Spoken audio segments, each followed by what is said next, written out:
Good evening and welcome to the Sleeping Zoo. Facts to fall asleep to.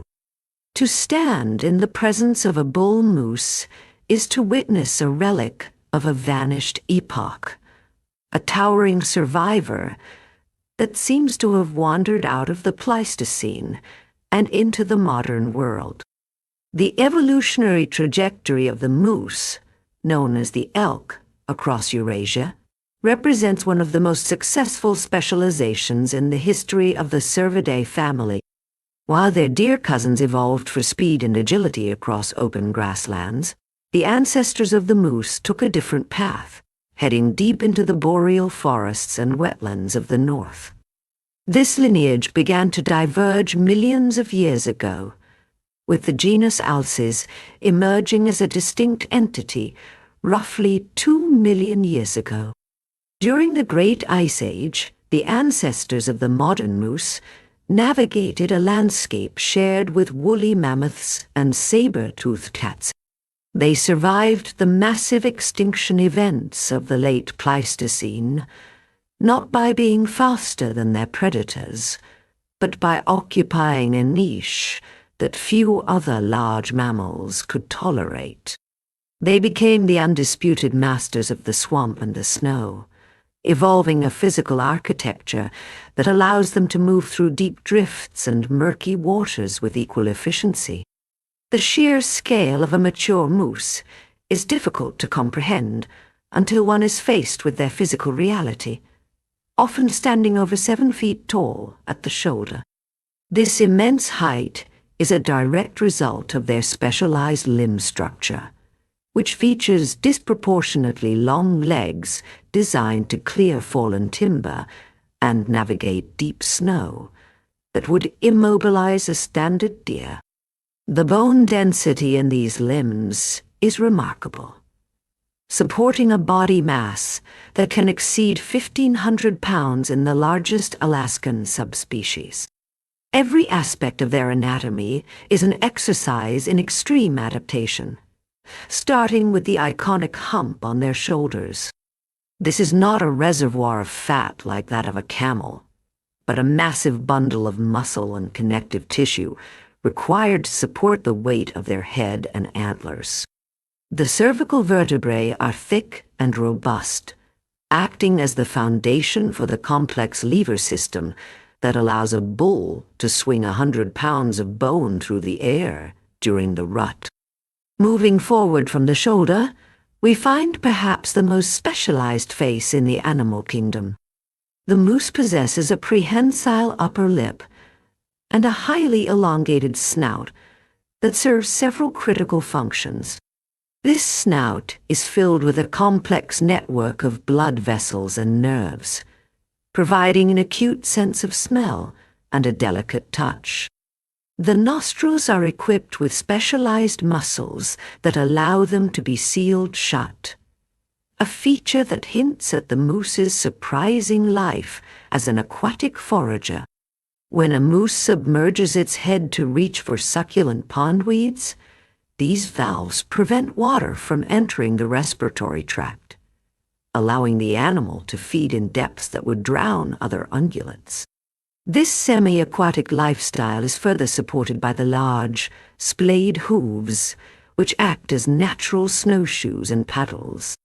The dew claws are positioned low on the leg, providing extra surface area when walking through soft mud or deep muskeg, preventing the animal from sinking into the peat.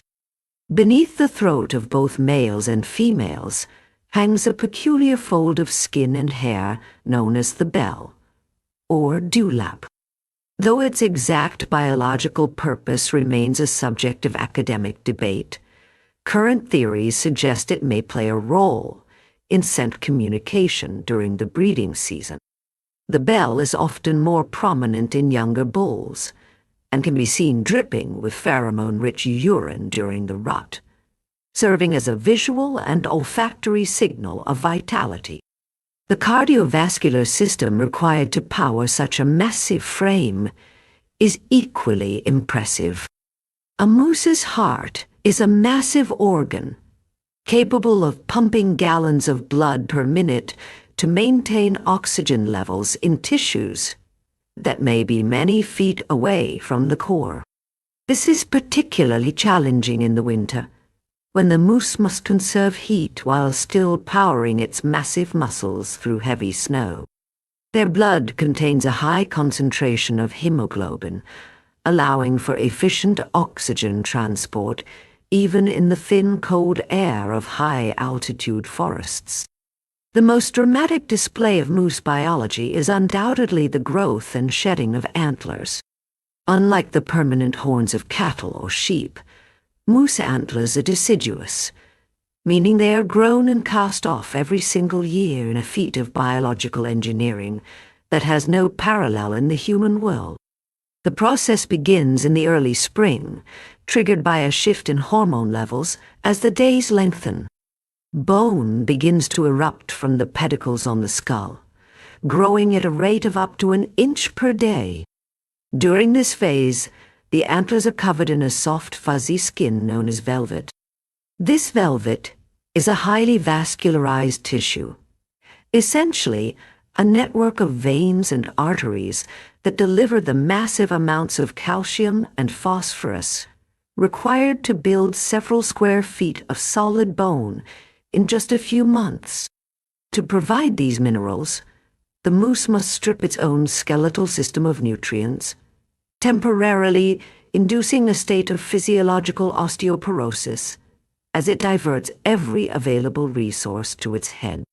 As the summer wanes and the antlers reach their full size, the bone hardens and the blood supply to the velvet is cut off. This triggers the shedding of the velvet, a grisly-looking process where the moose rubs its antlers against trees and shrubs to strip away the dead skin. What emerges is the palmate antler, a broad shovel-like shape that differs significantly from the branching tines of a caribou or elk. This shape is not merely for combat. It serves as a massive parabolic reflector. Research suggests that the broad palms of the antlers actually help funnel sound toward the moose's ears, significantly enhancing their hearing during the rut. This allows a bull to detect the movement of a rival or the call of a cow from great distances through the dense forest. Once the breeding season concludes and the testosterone levels drop, the bond between the antler and the pedicle weakens. The antlers fall off, often within hours of each other, leaving the bull with a much lighter load for the winter and allowing him to focus his energy on survival rather than display. The thermal regulation of the moose is a masterclass in Arctic survival, but it is also their greatest vulnerability. Moose are heavily insulated with a coat of hollow guard hairs that trap a layer of warm air against their skin. This insulation is so effective that a moose can stand in a blizzard at 40 degrees below zero and not lose enough body heat to melt the snow resting on its back.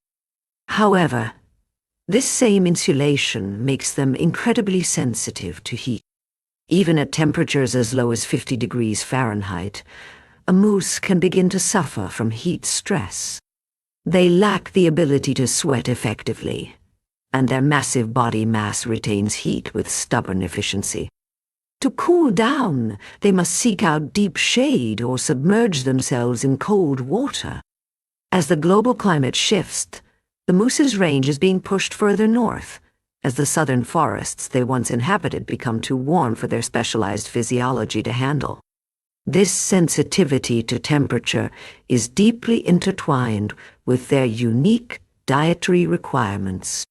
During the summer, a moose must consume up to 60 pounds of vegetation a day to maintain its mass and prepare for the lean winter months. While they browse on the leaves and twigs of willow, birch, and aspen, they have a critical need for sodium that these land plants cannot provide. This is what drives them into the water. Aquatic plants like pondweed and water lilies concentrate sodium at levels many times higher than terrestrial plants. A moose wading chest deep in a lake is not just seeking relief from the heat or the flies. It is performing a high-stakes nutritional balancing act.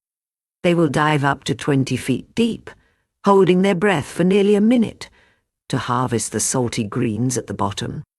This mineral intake is essential for the electrical impulses of their massive hearts and the development of their bone structure, making the health of northern wetlands inseparable from the health of the moose populations that inhabit them. The ecological significance of the moose extends far beyond its own survival, as it functions as a primary architect of the boreal landscape. By consuming thousands of pounds of willow and birch browse annually, moose act as a natural pruning force that prevents the forest from becoming an impenetrable thicket. This heavy browsing creates openings in the canopy that allow sunlight to reach the forest floor, stimulating the growth of diverse understory plants that support a variety of smaller mammals and birds. This role as a keystone species is most evident in their relationship with the gray wolf, a predator-prey dynamic that has been studied for decades on places like Isle Royale.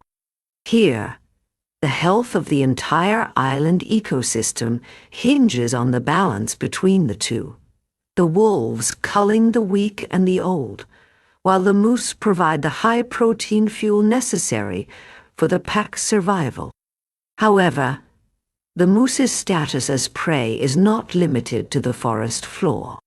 In one of the most remarkable and rare interactions in the natural world, moose swimming between coastal islands in the Pacific Northwest have been documented falling prey to orcas.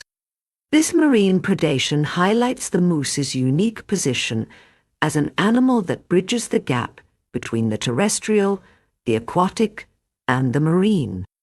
The transition from the physical world to the spiritual world is seamless when examining the history of the First Nations of North America. To the Algonquin, the moose was more than just a source of meat and hide. It was a profound spiritual entity that demanded respect and ritual. In many traditions, the moose is seen as a symbol of endurance and the ability to move through life's obstacles with a quiet, steady strength. This reverence is immortalized in the ancient petroglyphs found across the Canadian Shield, where moose man figures depict a hybrid of human and cervid, suggesting a deep, shamanic connection where the power of the animal could be channeled by the hunter. These carvings, etched into the red-stained cliffs of the northern wilderness, serve as a testament to a time when the human and the animal worlds were inextricably linked. The moose provided everything for survival: the thick hides for winter coats, the sinew for thread, the antlers for tools, and the nutrient-dense marrow for long winters. While the indigenous peoples of the North found spiritual harmony with the moose, European monarchs saw the animal through the lens of power and military utility. One of the most fascinating footnotes in history involves King Carl XI of Sweden and his ambitious, if ultimately flawed, attempt to create a moose cavalry. In the late 17th century, observing the moose's incredible speed through deep snow and its ability to intimidate horses, the king wondered if his soldiers could ride them into battle. The logic was sound on paper. A moose is faster than a horse in the woods and can cross terrain that would leave a cavalry unit bogged down. However, the project famously failed because the moose proved to be far too intelligent and sensitive for the chaos of the battlefield.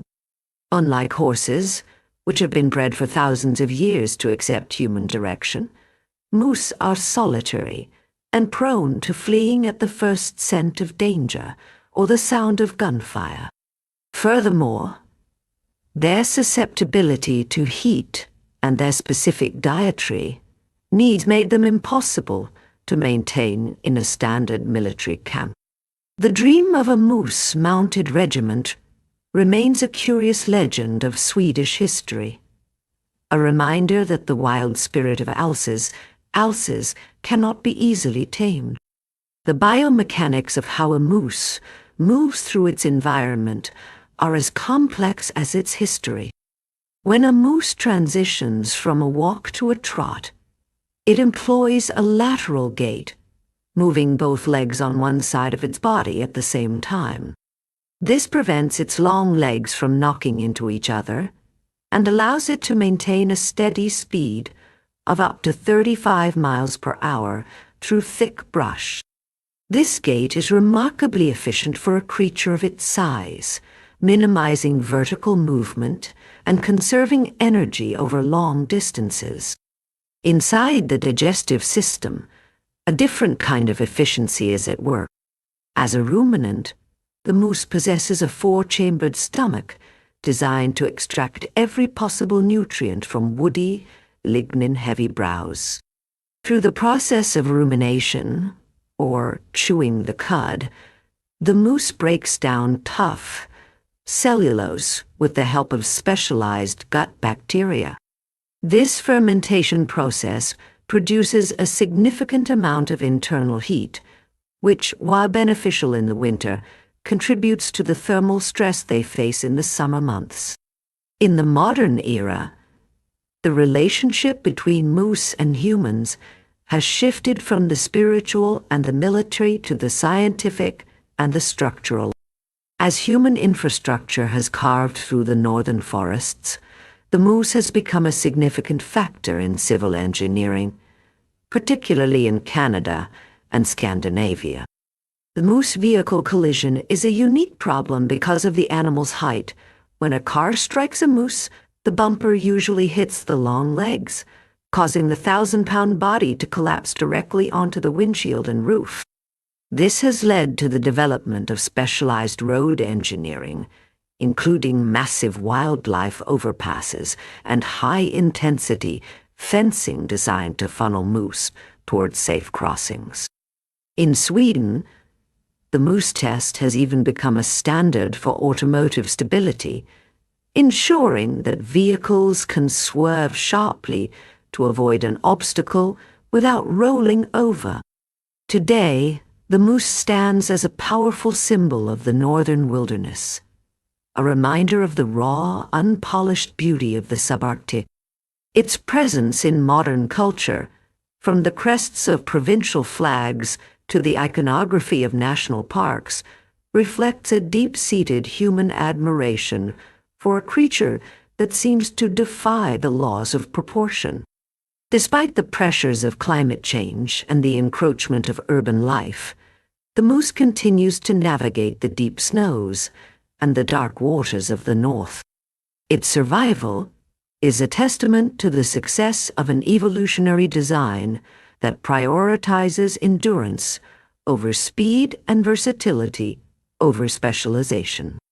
As we look to the future, the study of the moose's complex biology and its historical impact offers a window into the delicate balance of our planet's northern ecosystems, a balance that is as fragile as it is ancient.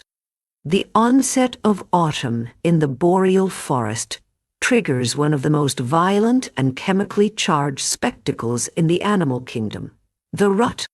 This is the period when the moose's solitary nature is briefly abandoned in favor of a frantic, high-stakes competition for genetic legacy. For the bull moose, the preparation for this season begins months in advance with the growth of antlers. But the true transformation is internal. As the days shorten, a surge of testosterone floods the bull's system. Thickening the skin on his neck and shoulders is an area known as the shield, meant to protect against the tines of rivals. During this time, the bull's vocalizations change from silence to a series of guttural ma sounds, designed to announce his presence and vigor. The chemistry of the rut is remarkably complex. Bulls do not simply rely on visual displays. they create rut pits or wallows. A bull will scrape the earth with his hooves and urinate into the depression, creating a pungent cocktail of pheromones. He then rolls in this mixture, coating his bell and antlers in a scent that serves as a biological billboard for cows in the vicinity. This olfactory communication is essential because the density of the forest often prevents visual contact over long distances.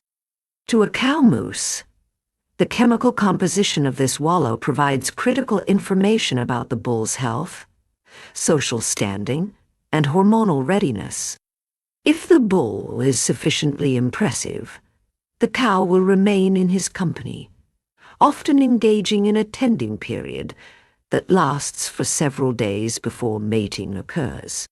However, if two bulls of equal stature meet, the result is a physical clash that can be heard for miles. These battles are not usually to the death, but they are tests of sheer neck strength and endurance. The clashing of antlers is a ritualized wrestling match. They lock tines and push, each trying to force the other's head down or back. The winner gains access to a harem or a specific female, while the loser retreats to nurse wounds that may range from superficial scrapes to punctured lungs. This period is so physically demanding that a bull may lose up to 20% of his body weight in a matter of weeks, as he often ignores feeding entirely in favor of mating and defense. The result of a successful rut is the birth of the calf in late spring, a time when the forest is at its most lush and forage is most abundant. A newborn moose is a study in evolutionary vulnerability.